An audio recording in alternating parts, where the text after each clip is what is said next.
طبخوني في قدر من الماء الساخن وأنا حي. أنا جندي في الجيش الليبي، اسمي محمد التورقي. كنت في العشرينات من عمري حينما بدأت الحرب.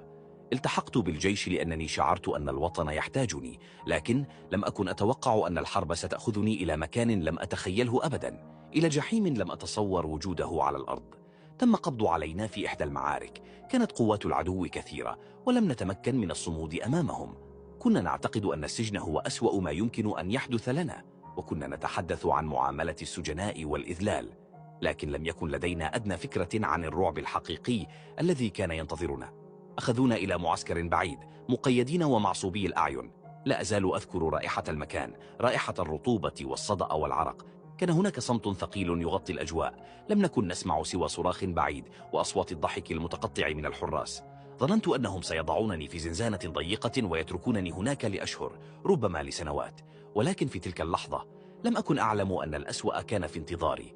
اقتادوني معصوب العينين إلى مكان مغلق. عندما فتحوا العصابة عن عيني وجدت نفسي أمام قدر كبير يغلي، تنبعث منه أبخرة كثيفة. كان هناك مجموعة من الرجال ينظرون إلي بنظرات قاسية، ضاحكين بشكل شرير وكأنهم يتلذذون بالرعب في عيني. ما هذا؟ سألت نفسي. لم أستطع تصديق ما أراه. اقترب مني أحدهم وأمسك برأسي، نظر إلي قائلا: اليوم ستكون أنت العشاء. حاولت أن أقاوم، صرخت، توسلت، ولكن لم يكن هناك من يسمعني. شعرت ببرودة حادة في جسدي برغم الحرارة التي كانت تتصاعد من القدر. قيدوني ورفعوني بأيديهم.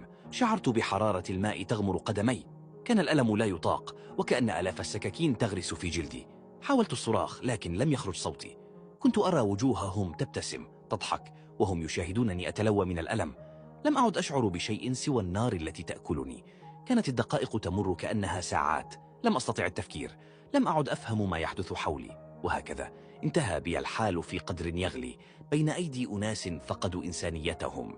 لم يكن ذلك مجرد موت، كان نهاية أقسى من أي كابوس.